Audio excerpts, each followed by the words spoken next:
નમસ્કાર મિત્રો, આજે આપણે આ વિડીયોમાં અધિક માસ સ્પેશિયલ વાર્તા જાણીશું તથા સમજીશું. તો ચાલો માણીએ અધિક માસ સાથે જોડાયેલી પૌરાણિક સુંદર મજાની વાર્તા, જે આપના હૃદયને ચોક્કસ સ્પર્શી જશે.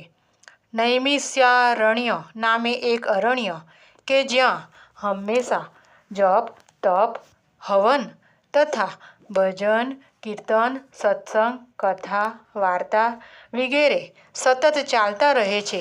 એવા અરણ્યમાં પરીક્ષિત રાજા કે જે મોક્ષ પામવા સુખદેવજી મહારાજ પાસે શ્રીમદ્ ભાગવત કથાનું પાન કરી રહ્યા હતા, ત્યારે એમણે એટલે કે રાજા પરીક્ષિતે અધિક માસ સાથે જોડાયેલી કથા સાંભળવાની તીવ્ર ઈચ્છા વ્યક્ત કરી. ત્યારે શ્રી સુખદેવજીએ જે કહ્યું તે આ પ્રમાણે છે. એક સુંદર નગરમાં મૂળચંદ નામે બ્રાહ્મણ તથા મંગુ ગોરાણી નામે ખૂબ પવિત્ર જીવન વ્યતીત કરી રહ્યા હતા. તેઓ ઈશ્વરમાં અતૂટ શ્રદ્ધા ધરાવતા હોય હંમેશા ઈશ્વરની ભક્તિમાં પોતાનો સમય વ્યતીત કરતા, પરંતુ એમને ત્યાં શેર માટીની ખોટ હતી. યુવાની તો પ્રભુ ભક્તિમાં વિતાવી દીધી, પરંતુ હવે મંગુ ગોરાણી વયસ્ક થયા હોય એમને ઘર કામકાજ કરવામાં ખૂબ તકલીફ પડવા માંડી. પણ કરે તો કરે શું? આખરે એમણે પોતાના પતિદેવને પુત્રવધુ લાવવા માટે કહ્યું. પુત્રવધુ લાવવાનું કામ મુશ્કેલ હતું. આમ ગમે તે ઉપાય કરો, પણ કોઈ કન્યાને આપણે ત્યાં પુત્રવધુ રૂપે લઈ આવો, જેથી હું અધિક માસમાં પ્રભુ ભક્તિ કરી શકું અને ઘર કામમાં મને પુત્રવધુની મદદ મળતી રહે. ગોર મૂંઝાયા, બોલ્યા, પુત્રહીન આપણને કોણ પોતાની પુત્રી વહુ રૂપે આપશે? જરા વિચાર કર.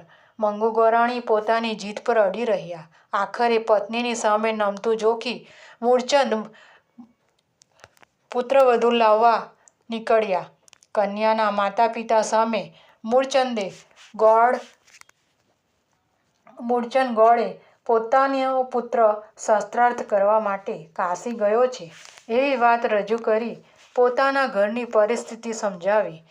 આપની કન્યા અમને પુત્રવધુ રૂપે અર્પણ કરો. પુત્ર આવશે ત્યારે એમના ધામધૂમથી લગ્ન કરાવી દઈશું. આમ ખોટાણું રજૂ કરી પોતાની પુત્રવધુ રૂપે એ કન્યાને ઘેર લઈ ગયા. ગોરાણીએ પુત્રવધુનું ઉમળકાભેર સ્વાગત કર્યું. કન્યા પણ એમની સેવામાં પોતાનો સમય વ્યતીત કરવા લાગી. એક દિવસ ઘરે ગોરાણી જ્યારે સ્નાન કરવા ગયા હતા, ત્યારે પડોસણ એમને ત્યાં કંઈક માંગવા આવી ચડી. કન્યાને જોઈ બોલી, તમે એમના શું સગા થાવ છો? ત્યારે કન્યાએ કહ્યું, હું એમની પુત્રવધુ છું. બોલો, આપને શું જોઈએ? પડોસણ અચંબામાં પડી ગઈ. પછી બોલી, તમારી કોઈ ગેરસમજ થાય છે. એમને કોઈ પુત્ર નથી.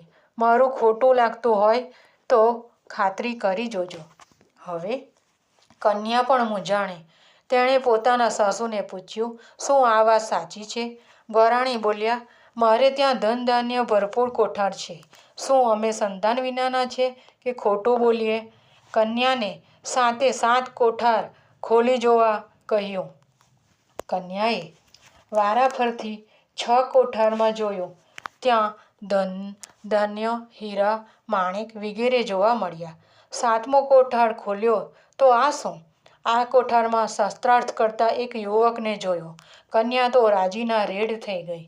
માસના અંતે મારા લગ્ન થશે એવી ખાતરી થતાં એ તો મૌન થઈ ગઈ અને રાજી રાજી ફરવા લાગી. આ બાજુ ગોર ગોરાણીને ખૂબ ચિંતા સતાવવા લાગી. માસના અંતે આપણે કન્યા માટે વર ક્યાંથી લાવીશું? એવી ચિંતાથી ગ્રસ્ત થઈ ખૂબ દુઃખી થયા. દુઃખિત હૃદયે ગોર ગોરાણી નિંદ્રાધીન થયા. રાતના શ્રી પુરુષોત્તમ મહારાજ સપનામાં આવી બોલ્યા, હે બ્રાહ્મણ બ્રાહ્મણી, આપે અવિરત ભક્તિ કરી છે જેથી પ્રસન્ન થયો છું. આપ ચિંતા ના કરો.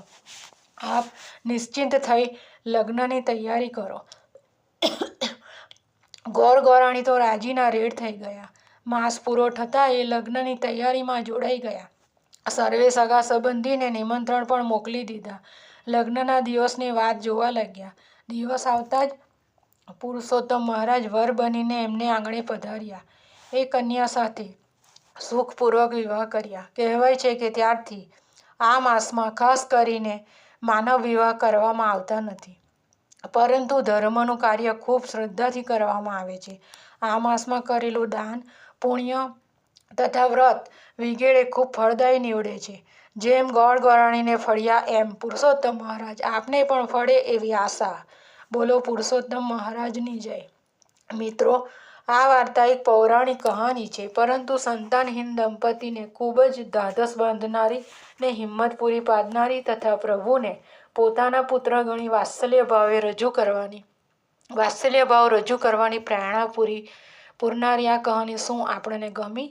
રજૂઆત ગમી હોય તો આપના પ્રતિભાવ જણાવો. આ કથાનો સાર સંક્ષિપ્તમાં